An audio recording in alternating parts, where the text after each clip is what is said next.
Hello, everyone, and welcome to Lumiwealth's Getting Started with Web3 dApp Development. Come on in. Feel free to drop a hello in the chat. Let me know if you can hear me well and if you can see my screen.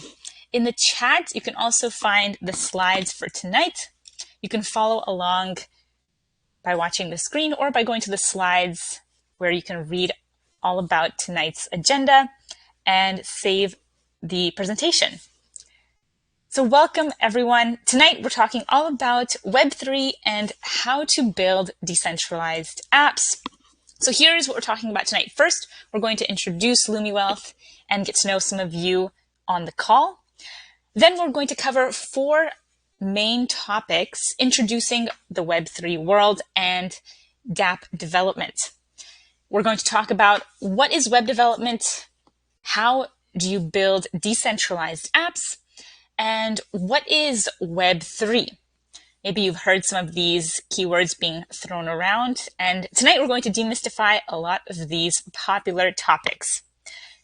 Today we are promoting our Web3 course, Web3 Development using React.js. So if you like what you hear in the webinar, then I encourage you to join our Web3 Development course. We're going to cover all of these topics and more. And the Web3 course is where we actually get into building these projects. So tonight will be an overview of the types of projects that you can build. And then if you do want to build the projects, then I encourage you to sign up for Web3. And I can drop a link to that course in the chat as well. This will be a link to lumiwealth.com. So let's get started tonight. If you are so brave, please feel free to type out in the chat. We want to get to know some of you. That way we can tailor the webinar toward your experience. Same thing with the course.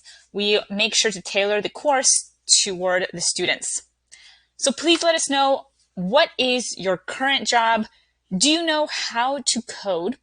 And do you have any experience with web development and the blockchain? This will help us better tailor tonight's webinar to make sure we're following along with your level of expertise. So I can begin. My name is Alexandra. I'm an instructor here at Lumiwealth and a software developer, and I've taught thousands of students just like you how to build decentralized apps online. So I'm excited to bring us this fall semester of Web3. We've been going through the summer semester this summer, and we're going to run again in the fall. I also want to let you know that we will be posting this webinar on YouTube. So if you want to watch back or watch our other webinars, then please find us on YouTube at the channel Lumiwealth. Please subscribe and hit the notification bell. You can watch back our webinars. You can also check out some interviews and tips, some bonus tutorials, reviews as well, so you can watch reviews of what other students have said about this course. So I encourage you to find us on YouTube. We also have a Circle community. Of course, if you're watching now, then you're watching with me at lumiwealth.circle.so live. So hello to everyone on Circle. And we also are on Discord. So if you do have Discord, feel free to find us there. But we are moving toward Circle more so than Discord these days.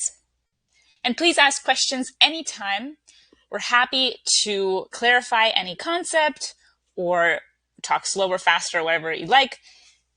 We'll also have time at the end for extra questions, so feel free to ask away, and we can begin. So we'll start with our first topic of the night, web development. Before we can talk about Web3 and dApp development, we have to understand the base level, which is web development.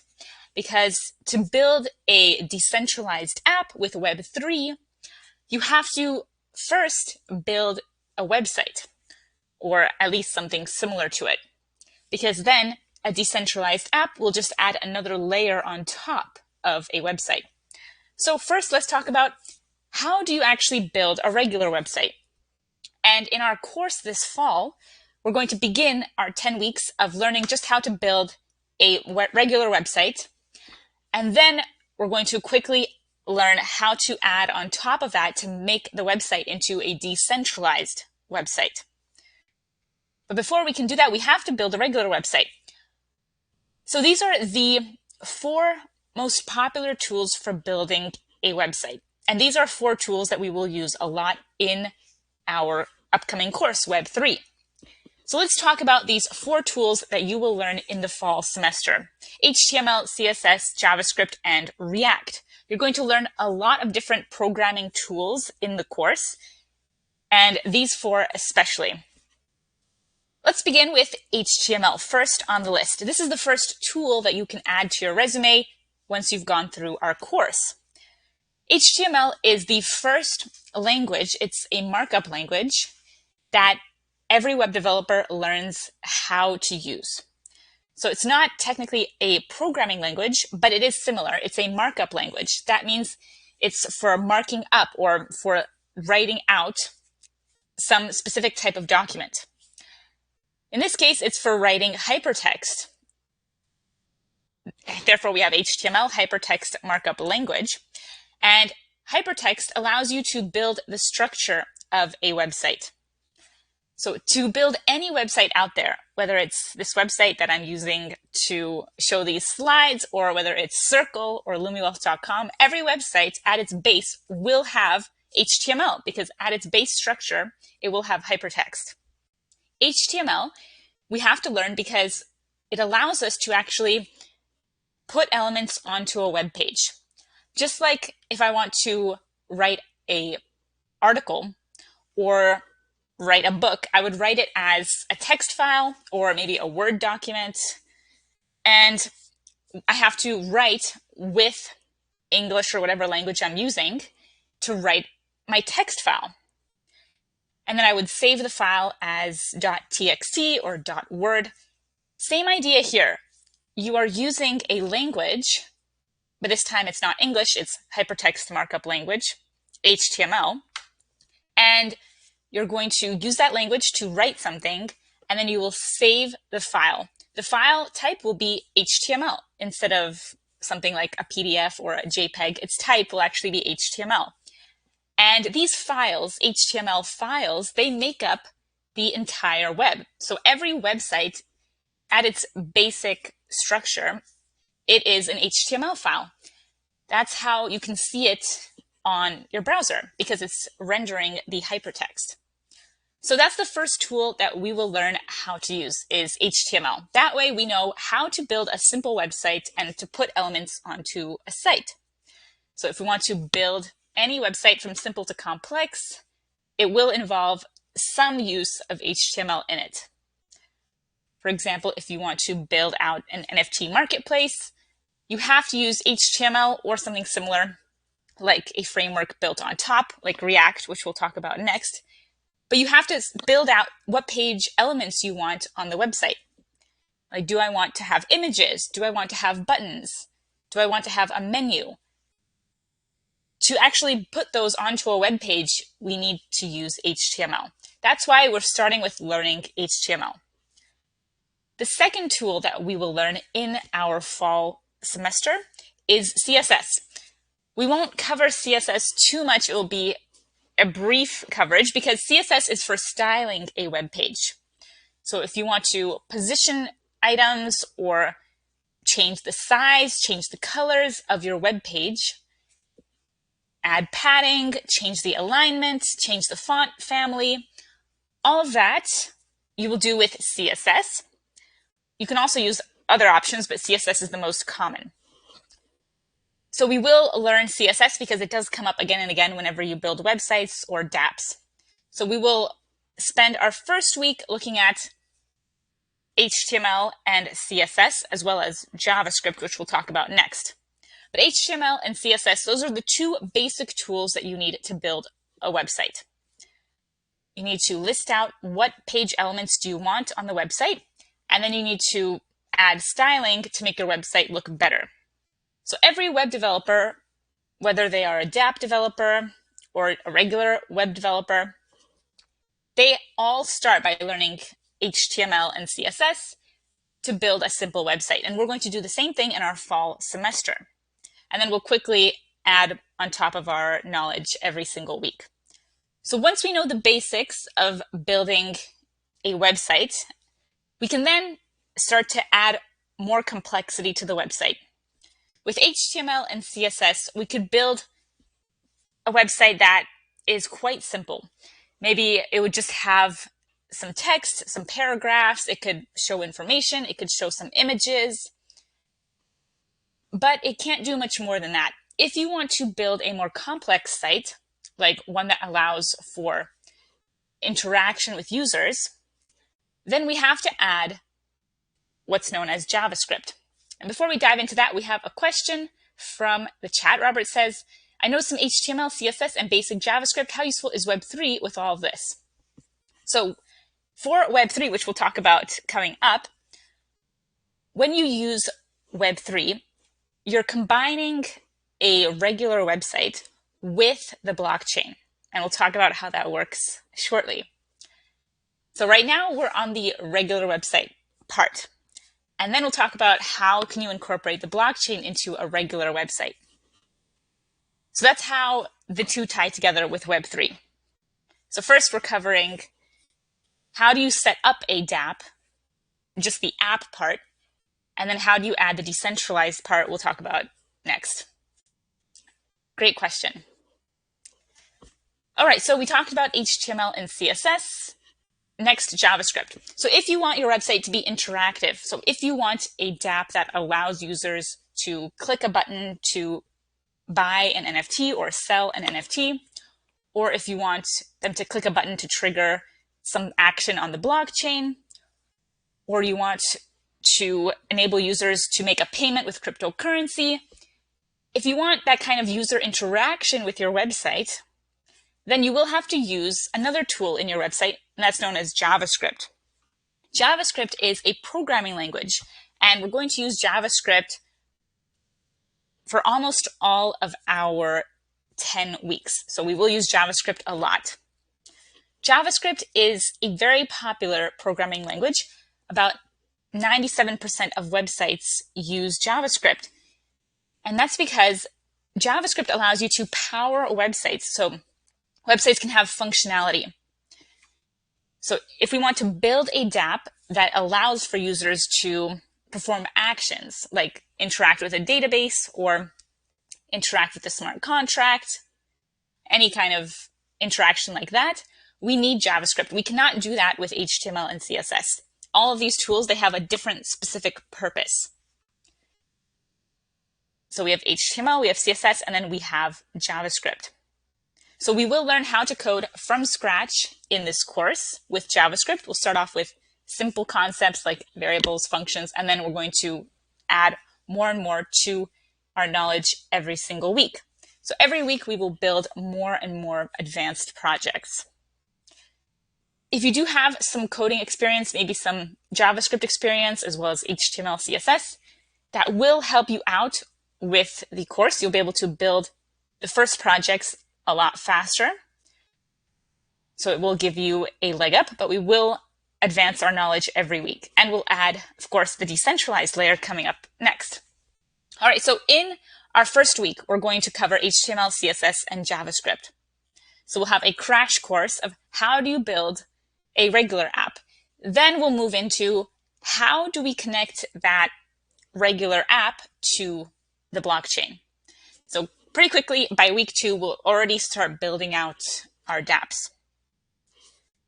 So in week 1, it's just focused on how do you build a regular app, and then starting week 2, how do you add the decentralized layer to the regular app. And then about halfway in the course, we're going to learn another tool, another main tool. Of course, we'll learn many different tools throughout. These are just the main ones. The main one is number 4 here, React.js. Maybe some of you have experience with React. So let's talk about this new tool. React is technically called React.js. And that JS part is showing that React was built with JavaScript. So React is a JavaScript library, and that means it was created with JavaScript. So even if you're using React, you're still going to be using JavaScript as well, because React itself is a tool that was built with JavaScript. React is a library, which means it's a collection of code that you can use. So instead of building your website completely from scratch, you can use a tool like React, which has some code that you can implement. So it's kind of like using a template for building out your project, but instead of the template being for how the website looks, the template is for how the website is built. So with React, we can organize complex web development.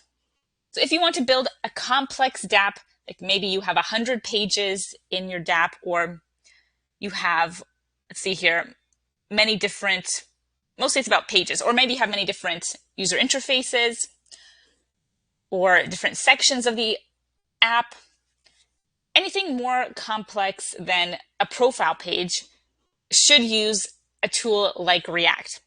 The goal of React, the whole point is to organize your projects, because if you want to build a complex site, using HTML, CSS, and JavaScript alone will quickly get out of hand, and you'll likely find yourself working with a project that's hard to maintain.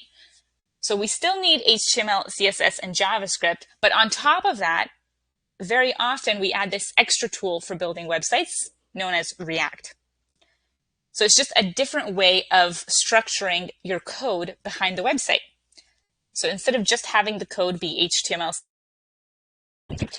script, you will instead have this way of organizing your project, which we'll see around halfway in our fall semester.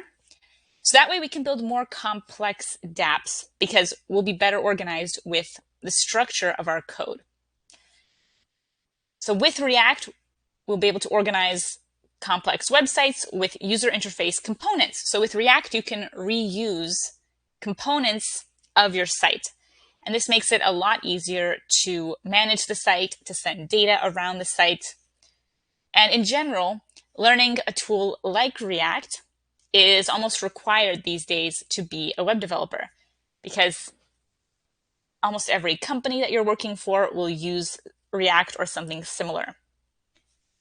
So these are the 4 main tools that we'll learn in the course about the app side. And then we'll talk about the blockchain side coming up next. HTML, CSS, JavaScript, and React. There are other libraries and frameworks out there for managing websites that are similar to React, like there is Angular and Vue, which are the 3 most popular libraries for organizing your website. We chose React because it is very popular, highly maintained, a more modern approach. So that's why we chose React specifically. So that's how to build a regular app. Any questions about the tools needed to build a regular app? Feel free to drop any questions in the chat. So around week 2, before we learn about React and building complex dApps, we're going to learn how to build simple dApps. So let's get into dApps next. What is a dApp? Throughout our fall semester, we're going to build many dApps together. A dApp is like a regular website because it starts out as a regular website. However, it has a decentralized layer to it, which is what makes it, instead of a regular app, it makes it a decentralized app. When you have a dApp, it means you have a website that is connected in some way to decentralized technology. Sometimes you'll hear it being said that a dApp runs on decentralized computing. So it's a website that somehow connects to decentralized technology. The most common form of decentralized technology is the blockchain. So the blockchain we're going to be using in this course is Ethereum, because it is the most popular one for building decentralized apps. So we are going to connect to Ethereum in this course, but if you know how to connect to one blockchain, it's very similar to connect to others. So with dApps, we have a website that can connect to the blockchain. Now, what does that mean? What kind of connection are we doing, and why do we want to connect to the blockchain in the first place? Well, let's start with a simple example of a dApp. One example of a dApp is passwordless sign-in. So we can compare a traditional app with a dApp. A traditional app would have you sign in or sign up with your email, a username, a password, something similar. And if you forgot your password, then you would have to click forgot my password, and you'd have to get instructions sent to you. Maybe there's two-factor authentication. So that would be your traditional app. But if you want to put a decentralized layer on top of the regular app, then you can create passwordless sign-in. This means that instead of signing in with your username and password, or maybe in addition to, or as an alternate option, users can sign in with a cryptocurrency wallet. So therefore, their address, their unique identifier on the blockchain is going to be used as their credentials. So they don't have to sign in or sign up with their username and their password anymore. You can build a website where users can just sign in much faster over the blockchain because they're going to sign in through their cryptocurrency wallet. So that's one example of a simple dApp where you can have the decentralized layer completely replace your traditional apps layer, or it can add on top. So you can have the regular sign-in option still available. You can have the option for users to sign in with their username and password, or you can have a complete replacement where users can no longer sign in with their email. They have to sign in with their cryptocurrency wallet. It's up to you as the developer. So that's one example, because you have a website, but it's using decentralized technology in some way. In this case, it's using it to perform a login into your website. Maybe you have an online school and you want users to be able to log in through their crypto wallets. Then you could enable that by taking your regular online school and adding that decentralized layer. And that's actually one project that we will build together. We'll see how to do this kind of passwordless sign-in. But dApps can get much more complex than that. Maybe some of you are familiar with OpenSea. That is an example of a dApp. So let's talk about some more complex dApps that we can build as well. Before we go to that, we have another question. What if they change phones and lose their password? Let me think. Okay, so great question. The whole point of the passwordless sign-in is that they don't need the password. So what you have is, to sign into the traditional website, you would then need to have your username and password. But for the passwordless sign-in through the dApp, you would just need your crypto wallet. So if you did lose your credentials to the crypto wallet, then yes, you wouldn't be able to sign into the website anymore. You could create a new crypto wallet in that case. But if you did lose your crypto wallet, then it's quite a big deal, because maybe you're going to lose your crypto funds in there too. So usually people don't lose their crypto wallets unless something has gone wrong, like maybe they were hacked or they forgot their access code, their mnemonic. So great question, but the point is that you don't need the password, so you shouldn't lose it.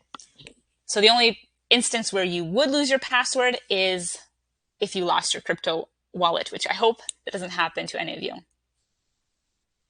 Okay, great question. And please feel free to ask for more clarification. All right, so we talked about a simple dApp so far, passwordless sign-in. Let's talk about some more dApps out there. So if we go to OpenSea, this is actually an example of a dApp. OpenSea, the largest NFT marketplace. Maybe some of you are familiar with OpenSea because you've been buying, selling NFTs. OpenSea is actually an example of a dApp because it's showing you NFTs that are available for sale, and you can even create your own NFTs through OpenSea. But how does it do that? Well, these NFTs, they're not being stored by OpenSea. They're not in a database that OpenSea owns. These NFTs are actually coming from the Ethereum blockchain. So this website is actually getting information from Ethereum, and then it's displaying that information for you on the website. And that is a large purpose of dApps. So this is a very popular example of a dApp, an NFT marketplace, because all of this data, all of the data about each NFT and all these collections, all of this data, including this image, this title, this owner, the previous owners, the price, all these other NFTs, this data is not being stored by OpenSea. It's actually being stored on Ethereum. OpenSea is just like the user interface or the window to show you what's happening on Ethereum. And in this case, OpenSea is actually connecting to a lot of contracts on Ethereum because each NFT, each collection is a contract. So let's talk more about these contracts. Everything that you want to represent on a blockchain is represented as a contract. So if I want to create a new collection of NFTs, it's going to be represented as a contract on Ethereum. If I want to create a new cryptocurrency token, it will be represented as a contract on Ethereum. If I want to create a new bank that allows for taking out loans of my new cryptocurrency token, I would create the bank as a contract. So I would have to code the contract and I would have to put in everything that I wanted the bank to do. Do I want the bank to have accounts? Do I want the bank to allow transfers, deposits, withdrawals, taking out loans? So I'd have to write out everything that the bank can do, and then I would put it on Ethereum. So anything that you want to represent on the blockchain has to be represented as a contract. So OpenSea is connecting to a lot of contracts on Ethereum. It's connecting to this contract, it's connecting to this contract, this contract. The contract is going to store all the information about the NFT and what it can do. How much does it cost? How many instances are there? How many tokens have been minted, created? Have tokens been deleted? Have they been transferred? All of that information that you can see here, if you go back to one of these again, all of the information about the NFTs, including the description and all these updates about it, the history of its transfers, all of that data is being stored in the contract for the NFT, like this one, ETH Villages. And so this website is actually just showing you what the contract says. Same thing with your dApps and the dApps that we'll build together. We're going to build websites that can show what is happening on Ethereum. But beyond that, the websites can also allow for changing Ethereum. So if I go to this website and I want to buy this NFT, well, I'd have to click buy now. Then I'd have to connect with my cryptocurrency wallet. And then I can buy the NFT. But I'm not buying it from OpenSea. I'm not even buying it from this person. I'm actually buying it from the contract, which lives on Ethereum. And so the website here, OpenSea, is just the user interface for how I can contact the contract. And then the contract will change. I will be the new owner, and then the contract will send the website, or, well, the contract doesn't send the website anything. The website requests the information. And OpenSea will update. It will show that I am the new owner of this NFT that I just bought. So the website will update as Ethereum updates, but the whole process, the purchase, is actually being done on the contract.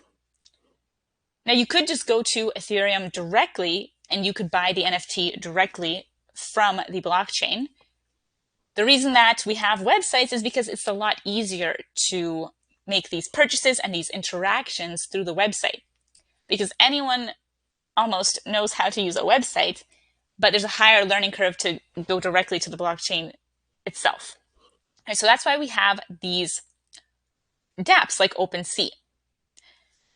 Now, OpenSea is an example of an NFT marketplace, but a dApp does not have to be a marketplace. So yes, this is a marketplace where we can buy and sell things, we can create new NFTs, but your dApp doesn't have to be a marketplace. It could be any website that is connecting to a contract. So if I have my bank example and I have my bank contract, it lives on Ethereum, I can build a website for the bank, and then anyone can come and they can create a new account, a new bank account, and and then they can request a loan, they can buy my token, they can sell my token through the website. So you can have any type of dApp, a marketplace, a bank, a passwordless sign-in, an online school. We actually have a lot of examples listed out right here. Right, so we have many examples from simple to complex of dApps. OpenSea is one example, and then any website where you're connecting to some kind of decentralized technology, most commonly it will be a contract on Ethereum. So some examples are NFT minting, a to-do list. Now this is an example of one that could be either or both. So with a to-do list, with a traditional app, your to-do list would all be run and stored by just the website itself. So if I have a regular to-do list that is a website, my server is going to handle the communication between the user that comes to the website and then my database, which stores all of their to-do list items. If I add a decentralized layer, it means that my data can now be stored in Ethereum on the contract, and also all of the interactions can also happen over Ethereum, whichever ones I want to happen over Ethereum. It could be all, it could just be one. So if I want to store all the to-do list items that anyone puts in, I can store them on Ethereum. If someone finishes a to-do list item and they cross it off, I can store that whole history of what happened on Ethereum. So my website is no longer using the traditional model of the client and the server, where you have the client, which is who visits your website. You have the server, which is a tool that's responsible for communicating between your website visitor and your database, as well as whatever behind the scenes tasks you're running. All right, so we have another question. OpenSea can't be shut down since it's a dApp, or does it pay for some centralized hosting to make the URL available? Great question. Let's see. So OpenSea could be shut down. They could just delete this website because the NFTs would still exist. They all exist on Ethereum. You could build your own copy of OpenSea and try to compete with them, because OpenSea does not own the NFTs. They just provide one way that you can communicate with Ethereum. Because if OpenSea went down right now, I could still buy this NFT, but I'd have to go to another website, or I would have to go to Ethereum directly. But this NFT, it exists on Ethereum. Does it pay for some centralized hosting to make the URL available? So the company OpenSea, they do have to pay for hosting to keep this URL and this app, this website running. So it doesn't have decentralized hosting. It's still, I'm not sure who owns this, but it's most likely still going to be a centralized company. You can see about the company right here. So there is some company that does own OpenSea, but it's a decentralized app, not because the company is decentralized, but because they're connecting to decentralized technology. So it's a good question. It's a good distinction to make. Right, so there are these two founders. They have a lot of employees. All right, so it looks like, yeah, they have employees, so they're going to be a centralized company. But the website is still a decentralized app because they're connecting to decentralized technology. If they were a decentralized company, then they wouldn't have any CEO. They would have to pay for everything that happens through some kind of voting system where the royalties went toward funding the company. So OpenSea, it looks like they are a centralized company, so they're looking to make profit maybe off of advertisements or another way. But if they were a decentralized autonomous organization, a DAO, then that means that all their visitors, like you and me, if they have their token or a similar method of voting, they could make proposals and vote on what happens in the company. And maybe they would have decentralized hosting or some kind of decentralized way of funding the website to keep it running. Maybe there'll be a percentage of each vote that would be put in funds toward the company. But OpenSea would be a centralized company. But that's a great question, a distinction to make between a decentralized company and a centralized company. So a centralized company will have a CEO and employees. They're likely trying to make a profit. There's a centralized entity. Maybe they have an office or a warehouse. They have a centralized entity, which is the location of where they are controlling the website or the company. But if you have a decentralized company, then there is no CEO. And instead, all of the proposals, the business proposals, are proposed by the community and they're voted on by the community. So your decentralized app, it doesn't have to be a decentralized company. Like OpenSea, you could have a centralized company. I could build a company wanting to make some profits. Like I could build an online video game and I want to make some profits, but that game can still be a dApp because it can use decentralized technology in the game. And maybe I connect to NFTs and link them to progress in the game, or maybe I store the leaderboard on the blockchain.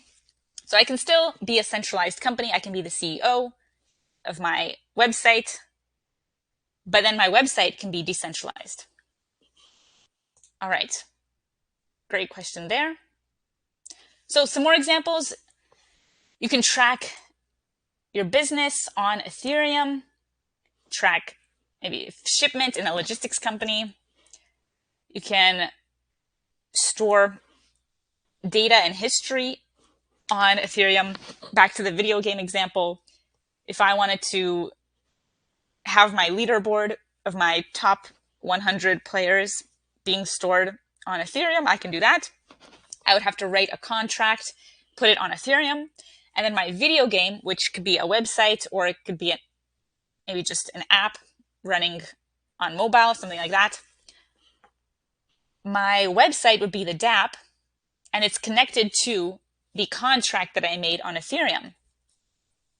So we have these two sides working together. The regular app part still has to be created, but then you just add this decentralized layer to it by some kind of connection to something decentralized. Right, another example is an online store that allows cryptocurrency payments. So another dApp example, maybe you have an online store. You're a centralized company. You want to make some profit with an online store. Maybe you're selling online courses or whatever you're selling. Maybe right now you only allow payments with someone's credit card, their PayPal, their debit card. But what if you wanted to allow paying with cryptocurrency? Well, you can add this decentralized layer to your website and users can now pay in cryptocurrency. They would have to connect through their cryptocurrency wallet to your website, which they can do through a browser extension. So it's very fast. They just go to your website and then they agree for their wallet to have connection to the website. Then they want to make the purchase, so they click make purchase, and then they can make the purchase through their crypto wallet. So that's another example of a dApp. So in that case of a dApp, you might not be connecting to a contract. You're just allowing for payment in crypto, but it's still technically decentralized because you're using cryptocurrency, which is decentralized. All right, so those are a few examples of dApps. Another example is a cryptocurrency exchange or a trading bot. So we're going to build several examples because we have 10 weeks. We have a lot of time in our course. You'll have a lot of portfolio projects. Another example we already talked about, a bank and yield farming or arbitrage dApps. So these get into, well, this one gets into a little more complex, but we'll start off simple in our course. So the point of a dApp, let's talk about that next. Why do we even care about building dApps? Why can't I just have a regular website? Why do I have to add this decentralized technology? Well, there are some benefits, some more obvious than others. So let's start obvious. When you use a dApp, when you create a dApp, you can enable cryptocurrency payments. That's one benefit. If users want to pay with crypto right now, maybe you don't have any way of enabling that. But if you build a dApp or you add a decentralized layer, then you can enable getting payments in crypto so you can increase your profits. Another benefit, another reason why you would transform your website into a dApp is to take advantage of contracts, these smart contracts. Because contracts, they live on Ethereum and they allow you to represent an entity or a business process or an organization on Ethereum. Once you publish a contract on Ethereum, it will be publicly available for your users to see, and it is immutable, which means it cannot be changed. So the whole point of that is to build user trust.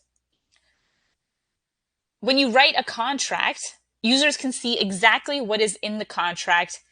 They can see exactly what you promised them your dApp will do. So if I create a new bank dApp, users can check out my website, but if they're not sure about it, they can go and they can see the contract that I wrote. And they can see, does this contract actually promise that it will give me my loan, or is it just stealing all of my money? You can check the contracts to see what they'll do. So this creates user trust and transparency because you can no longer hide what you're doing, because these contracts are transparent, publicly available to see. You cannot hide anything in the contract. You also cannot change them. So if the contract says that you'll get your loan, or maybe the website is taking out a loan from you and you're putting in some investment, if the contract says that, it cannot be changed afterward. You won't come back tomorrow and see that the contract has been updated. You cannot update contracts on Ethereum. So this also builds trust because you know that the contract will do what it says. It will not be changed randomly on you. These contracts are also autonomous. So they run independently. If I have a bank, or let's just go with a bank example. If I have a bank and I put it on Ethereum, I'm not actually controlling the bank anymore because I published the contract. And as soon as you publish the contract, it will go on Ethereum and it will be permanently on there. You cannot take it off, nor can you change it. So anyone that wants to use my bank, if you want to come and create a new bank account, you're not actually going to come to me. Maybe you'll come to my website as the interface, but you're actually going to go directly to the contract, or maybe indirectly if it's through the website. But you're never going to operate with me. You're only going to operate with the contract. This also establishes trust because you don't have to trust me to give you the loan, or you don't have to trust me to pay you back on your investment. You can just trust the contract. So these are known as these autonomous smart contracts. And everything on Ethereum is an autonomous smart contract. So this NFT, that is an autonomous smart contract. So are all of these. If you build out your own bank contract, the same thing. We build a lot of these contracts in our complementary course, which is blockchain programming. This is another course at Lumiwealth. We build a lot of contracts in this course, blockchain programming. Web3 is more emphasizing the Web3 part, the app part. So actually how to build websites like OpenSea. And these websites, they communicate with Ethereum. But if you're interested more in the blockchain side itself, like how to actually build the contracts themselves, then I encourage you to sign up for blockchain programming. Because you have these two sides. You have the app side and you have the decentralized side. And together they make a dApp. All right, so that is an overview of what is a dApp. Does anyone have any questions about dApps? Because if not, we will move on to our next topic. Next up, we will discuss Web3. So this is part of the title of our course, Web3 using React. So let's talk about where Web3 ties into all of this. We've talked about, okay, I know how to build an app and I know how to transform it into a dApp. But what is the Web3 part then? Web3 can refer to two things. The main thing that Web3 is referring to is the phase of the internet. So the phase of how websites are built. Currently, we're in Web 2.0. So it's a way to generalize the phases of the internet. Back in the 80s, we were in the phase of Web 1.0. So we had not many websites out there. The websites were mostly static. There was not much data going around. There were not many programmers out there building websites. But by the year 2000, we entered another phase of the web known as Web 2.0. So with Web 2.0, there are a lot more websites. There's a lot more interaction. There's a lot more data being passed around and created on the web, thanks to websites like Google and social media sites. There's a lot more data going around. There's a lot more programmers that are building websites. So that's the phase that we're currently in. But there are issues with the web currently. And so the goal of Web 3.0 is to improve upon the current web, how websites are built, how the internet is in its state. Let's talk about some of the downsides to the web currently. So some downsides are that there's a lot of hacks going around, identity fraud, loss of data, lots of emails and passwords being leaked. Another downside to the web currently is there are few companies that have large monopolies. I'm sure you can think of them. So there are these companies that have giant monopolies over the web. They have a dominance. They can control a lot of what's happening. So it's harder for you to start a small business and compete. But you also don't have any say of what is being done with your data, because you're generating data with what you do on the web, what websites you go to, what videos you watch.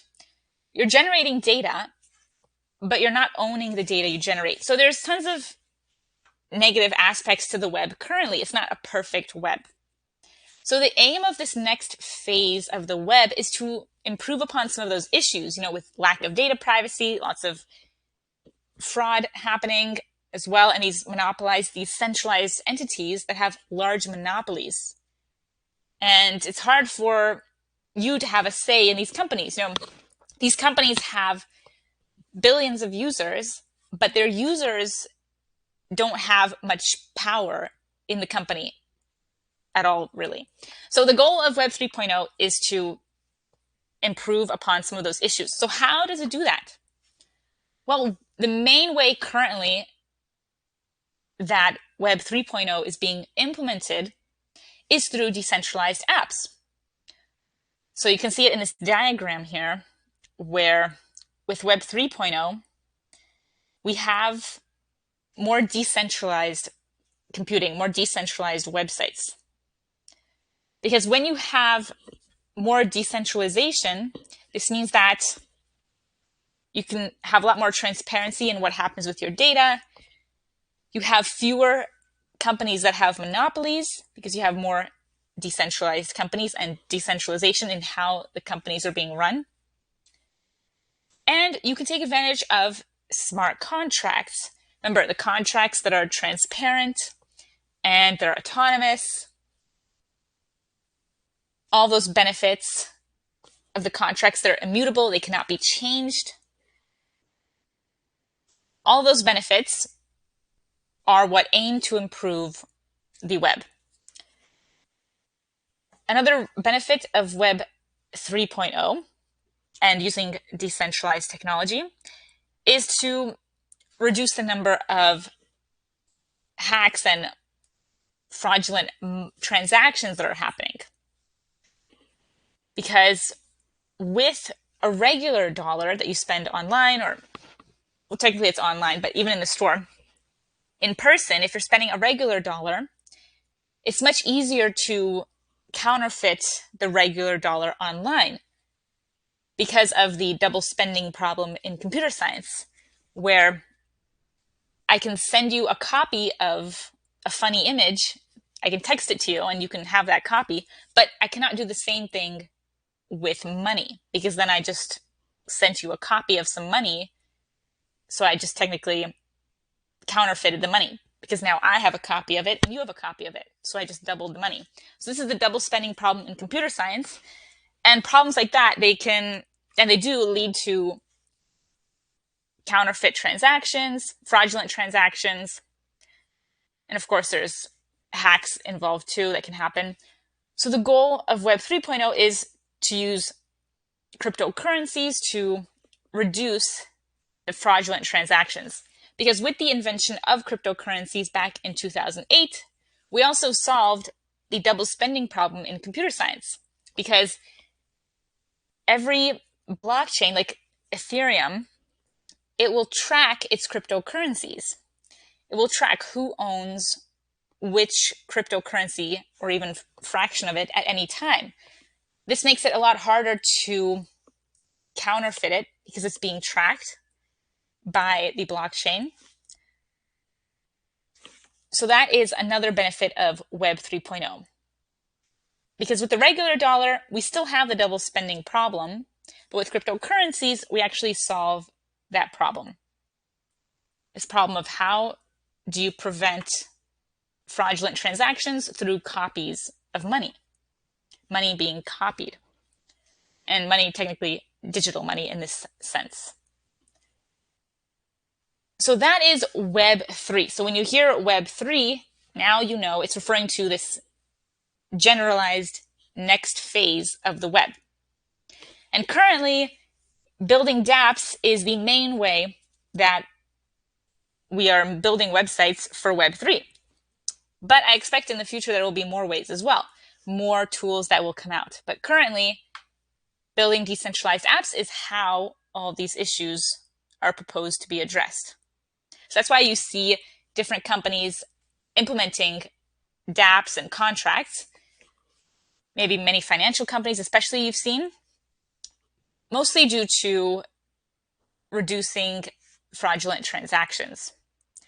Because on Ethereum, before any transaction happens, before you can do any kind of interaction, you will get checked and validated to see if you actually own the cryptocurrency and if you're a valid user. Now, hacks, they still do happen on the blockchain, but they're at a much smaller rate compared to traditional software. The blockchain is still a piece of software. It's still written with code, but the amount of hacks that happen are much less compared to traditional software. And this is especially important if you're a company like a financial institution that's transferring a lot of money around. You're going to be a high target for interceptions of money and fraudulent transactions because you're sharing around so much money. So that's why we've seen a lot of blockchain implementation in financial companies. So that is Web 3 in general. So usually when you hear Web 3, it's referring to dApps, because by building dApps, we are entering this next phase of the web. By building a dApp, you're using a more modern and up-and-coming structure for building websites. Now, there's also Web3 Js, which we're going to learn in the course. Web3 Js is like React JS. It's a JavaScript library, and this means it's a collection of code that helps us connect to the blockchain. So it's just called Web3 JS because it's referring to this phase of the web, but it's technically a library. So we will learn how to use Web3 JS in our course as well, because it will help you to more easily connect to the blockchain than if you did on your own without a library. So that is another tool we'll use. Of course, we're going to learn lots of different libraries and tools in this course. any questions about Web3? So at this stage, you should know how to build a regular app, how to convert it to a decentralized app, and how does the term Web3 come into all of this? So now you should have some knowledge of those three key topics. In our course, we will cover these topics in depth as well, but the course coming up this fall is more focused on building projects. So it's a very hands-on course. Here we have an example of building a dApp, just some example steps. So this may be very confusing to you, very new, and don't worry about that. That's because you've never built a dApp before, most likely. So don't worry if you don't understand. This is just to show you an example of the workflow that you can go through. So there are many different ways to build a dApp. We're going to build several dApps together in our 10 weeks.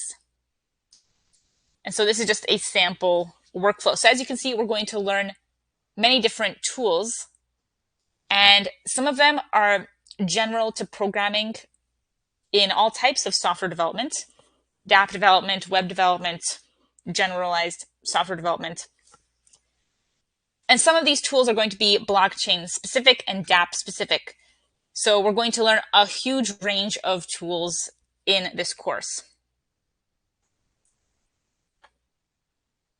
Next, let's talk about the course curriculum. So let's talk about what will you learn in our 10 weeks. And I will drop a link to the course page again in the chat. This is also where you can sign up. We are starting very soon in September, this course, so I encourage you to sign up soon. And if you add 2 courses, you can get 10% off automatically. So let's go back to courses, Web3 using React. Here on the course page at lumiwealth.com, you can see the entire curriculum. So if I scroll down here, I can read about Web3, and I can see here it is, the entire course curriculum. So we'll start off by learning HTML, CSS, and JavaScript. That way we all have the fundamentals covered for building dApps. Then in week 2, we begin building our first dApp together. So we're going to learn a lot in this course. If you already have some experience, that will definitely help you build faster and build more complex projects. But if you don't have experience, that's totally fine as well, because we will make sure to cover all the fundamentals for those of you that are brand new. Most of my students are brand new, so it's very expected to get brand new students. And by week 4, we will finish our dApp. So by week 4, we will have our first dApp created together, all the way from setting up the website to adding a decentralized layer. So we're going to cover a lot of web development topics and, of course, dApp specific topics too. So we cover a lot of ground in these 10 weeks. So by week 5, we learn React. So at this halfway point, we're going to learn React in order to set us up for more complex dApps. So the first half will be building out the fundamentals of a dApp. And then in the second half, we build more complex projects. So we will learn React to help us manage these projects. And then we will use React to build dApps. Now, React, it still requires HTML, CSS, and JavaScript. React is just an additional layer on top of that. So we'll build an NFT minting dApp and a to-do list dApp example. So with this example specifically, you'll be able to compare a regular website to a dApp. So you can see a lot of the functionality replaced, where you might have your to-do list where a traditional website would just be running the app on its own, managing everything on its own, but a dApp is going to have a lot of connection to Ethereum. So it completely transforms what's happening behind the scenes in the app. A dApp can look exactly the same as a regular website, but how it's being run can be very different because it's a dApp, so it will be run over Ethereum. And users will have to make every interaction through their cryptocurrency wallet instead of through their typical username password account. And then week 10, we talk about how to transition to other blockchains. Ethereum is the most popular blockchain, but maybe you get hired for a different blockchain or a company is building their own. So if you know one blockchain, you're going to find it very easy to transition to another one if you have to. So in week 10, we'll talk about how do we work with other blockchains. For example, how do we automate NFTs on the Solana blockchain? And that was added due to popular demand. There's a lot of interest in Solana. So these are the 10 weeks of the course. We cover a lot of topics and have a lot of projects in these 10 weeks. Any questions about the course curriculum? Next up, we'll talk about the plans that we have that are available. We have 3 different plans: self-directed, live classes, and project help or tutoring. So you have these 3 different options. And if you don't want to pay all at once, you can pay with 3 or 5 month payment plans too. If you need an invoice for employer reimbursement, we can also provide those. So this first option is self-directed. This means you're going to follow along with the course on your own. You will get access to the entire video library. This includes every semester. So at a regular university, you would have just your semester available, but at Lumiwealth here, we actually give you every single semester. So whether it's past, present, or future, you will get to see every semester and all of the code. You also get instructor support and access to a weekly discussion hour. Our other option is live classes. If you want to watch live every week, every Wednesday at 5 p.m. Pacific or 8 p.m. Eastern with me, then choose live classes if you need that extra motivation. You still get everything from the self-directed plan, but you also get 10 weeks of live classes. This is a supersized course. Most of our courses are about 8 weeks, but this one is supersized. You also get 6 hours of dedicated live Q&A, access to all future videos and code, help with personal projects. We also help with resume and interview preparation, and unlimited email and chat Q&A even when the course is complete. So a lot of opportunity in this plan. And if for any reason you cannot follow along with the current semester, you can join any semester with our live classes. So again, another unique benefit of Lumiwealth. Robert is asking, why is the company called Lumiwealth? So I'm not sure exactly why, but most of our courses are focused on the financial industry. So we have a lot of other courses, I can go here, that are related to finance, like trading, crypto trading, algorithmic trading, options trading, machine learning with a lot of financial emphasis. So because of that, there's that wealth emphasis. Lumi might come from Illumate. I'm not exactly sure, Robert, I'm sorry. I will ask and find out exactly why it's called that. Okay, and then we have our third option, Web3 development using React.js, project help / tutoring. So if you have a project that you need help building, or you just want extra one-on-one tutoring, then choose this third option. You get everything from the other options, but you also get help with building a custom project, including software development.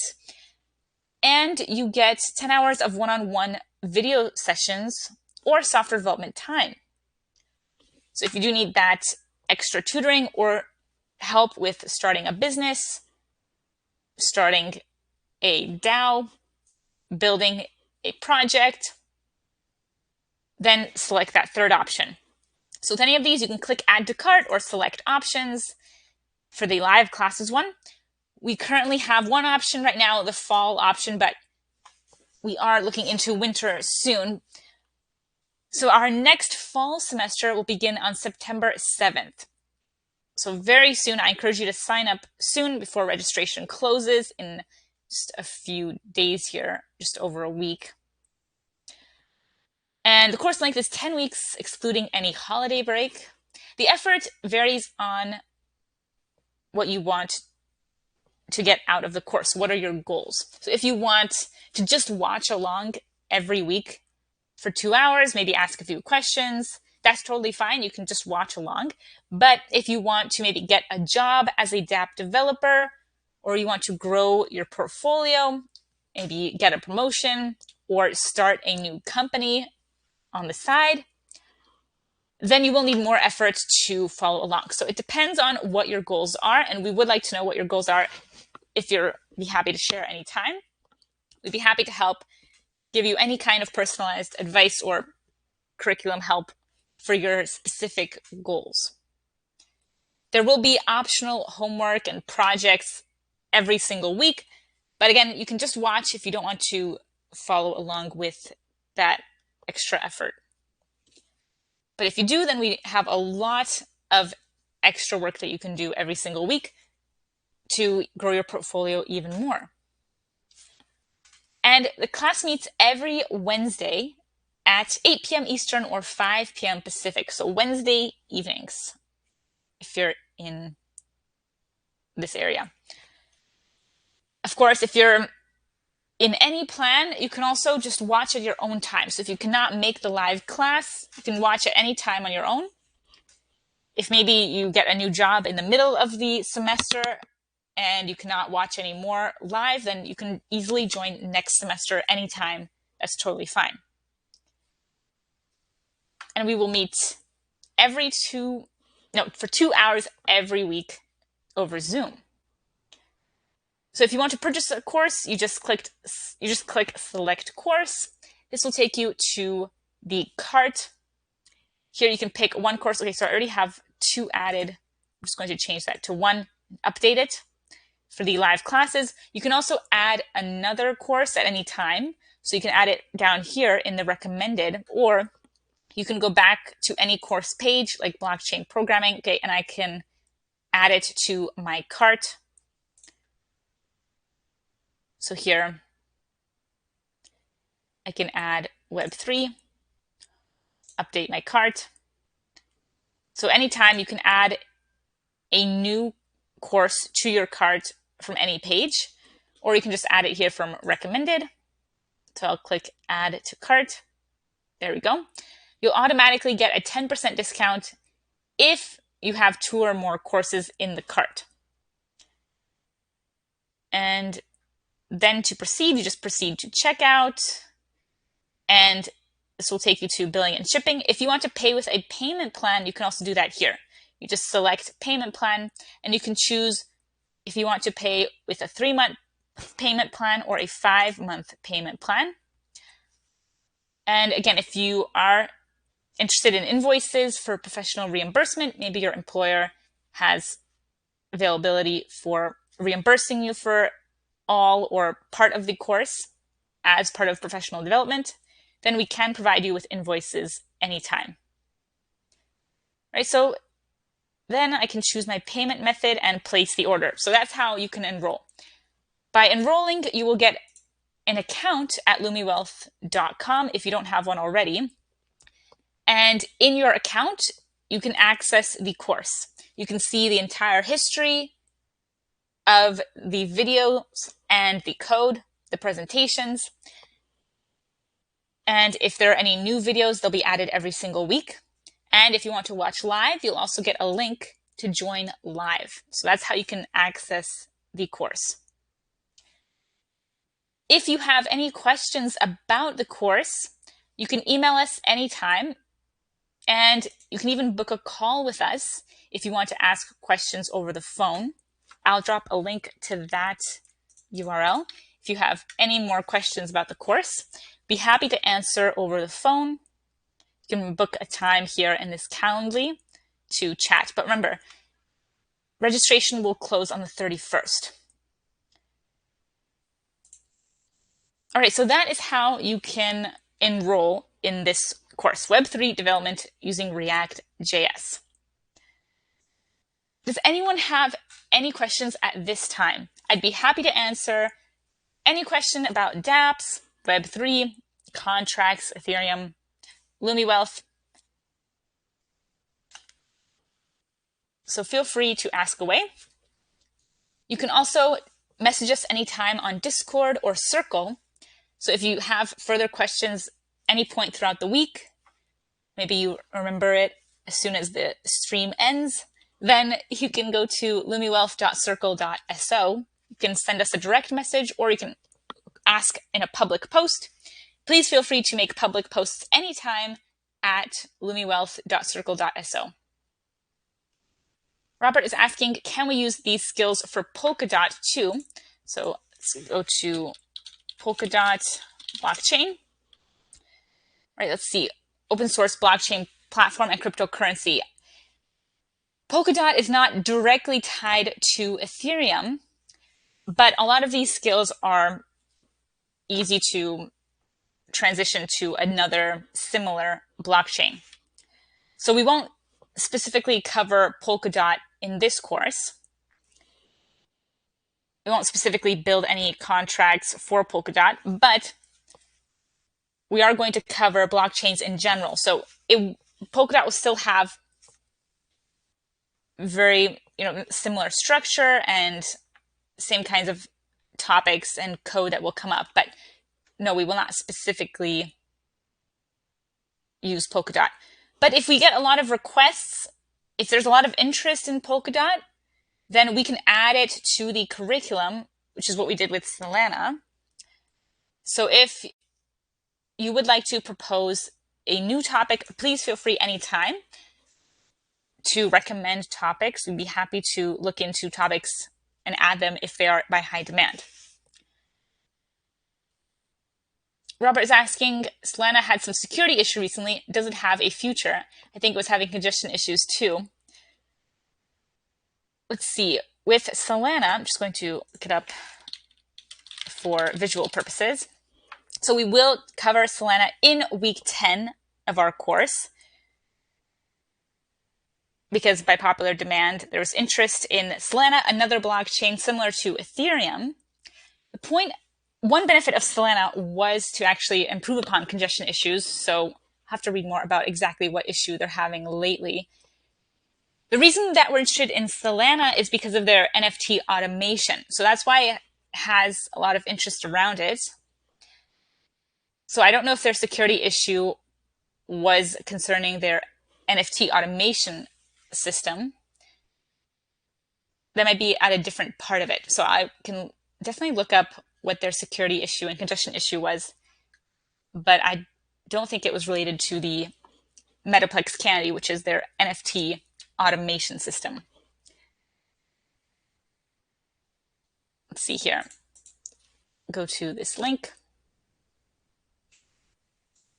Solana formally acknowledges problems with high compute transactions. Let's see here. Okay, I can definitely look into this.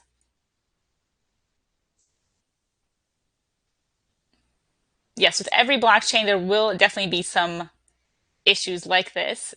Currently, there's no perfect blockchain out there, but the goal of Solana was actually to improve upon the clogging of Bitcoin and Ethereum to reduce the rates. So I would have to see their numbers to see, are they still doing better than Ethereum and Bitcoin? Because maybe they have a blockage, but it's still better than what we have on other blockchains. Also, this was a few months ago now. So I have to read into if they solved this problem. This was back in January, so about 8 months ago. So yes, we only cover Solana in that last week. Specifically, we'll talk about Metaplex Candy, their NFT dApp development system. Otherwise, we will cover Ethereum. None of these blockchains are perfect. Some will have congestion issues, some will have a security vulnerability, one of them will get hacked next week, and then its popularity will drop that week. That's why there are other competitors out there. That's why Ethereum, although it is the most popular one, doesn't have a monopoly really, because others are coming up to compete with it, like Solana and Cardano are the top two that jump to mind currently. But yes, great questions about Solana. I can go back to what we will talk about with Solana. If we go to Web3, you can see exactly what we will cover at the end here. NFT deployment with Metaplex Candy. So this is their tool that they have for automating the NFT creation process and building NFT dApps. So it's not the only type of dApp that you can build, but NFTs are very popular currently, so that's why they have this tool, and it's a very popular tool. Great questions tonight. If you have any questions anytime, again, please email us or book a call or message us on Circle. We will have upcoming webinars as well, so please stay tuned on lumiwealth.circle.so for our next webinars. We frequently run these webinars on blockchain programming, Web3, algorithmic trading, and many more topics. We have webinars for all of our courses here, like trading as a business, crypto trading, algorithmic trading. So if you're interested in any of these topics, then stay tuned for the webinars. And I hope to see all of you in the fall semester for Web3. If you have any questions about blockchain programming, I can also answer those. It is the complementary course to Web3. Blockchain programming is a little bit easier than Web3. So if you are a beginner, then I recommend blockchain programming. It will be a little more simple. They are still different topics, but they're in the same space, the blockchain space. Another question, is Lumiwealth a dApp? Lumiwealth is not currently a dApp, lumiwealth.com, because it doesn't have connection to decentralized technology. This is just a regular app where it's just listing out the courses that we have, and it allows for you to log in and register. But as you can see, if I log in and register, I have to put in my username, my first name, last name, email, password, confirm I'm not a robot. So that's because this is a traditional registering method. I'm not registering through my cryptocurrency wallet. Instead, I'm registering through just my username and password. And that data will be stored in our website's database. It's not being stored or not getting connected to Ethereum in any way. But we can make this a dApp by allowing you to register or log in through your cryptocurrency wallet. So we would just connect through your public key, and that public key is just your unique identifier. Otherwise, you have to have your unique identifier to be your username and your password. That combination is your unique identifier. And then if you lost your password, you have to reset it by entering your username or email. But with a dApp, you wouldn't have any of this. You wouldn't be able to reset your password because there's no password to reset. Your password is just your public key to your wallet, which will never change. So great question. Lumiwealth is not currently a dApp, but it could be transformed into a dApp in many of the ways that we saw tonight, enabling the passwordless sign-in. We could perform transactions over Ethereum. So I could store all of these products on Ethereum and then enable them to be bought over Ethereum. Currently, they're being bought over my server, which is managing the data in my database. But if it was a dApp, then you could still have that. But another option, or an addition, would be to allow these items to be bought over Ethereum. This would also enable the items to be bought with cryptocurrency. So it's actually in development at Lumiwealth, but currently we don't have this feature yet. So yes, if we did want to make this a dApp, those are some of the ways that we could do it. We could enable cryptocurrency payments. So instead of paying with $1, you would have a cryptocurrency token here, maybe Ethereum. And if you wanted to buy this, instead of entering your credit card, you could have another option where you would just buy through your crypto wallet. And you would just approve the purchase and you would pay for it with Ethereum cryptocurrency or maybe Bitcoin cryptocurrency. Then this would be a dApp because it's using some kind of decentralized technology. Great question.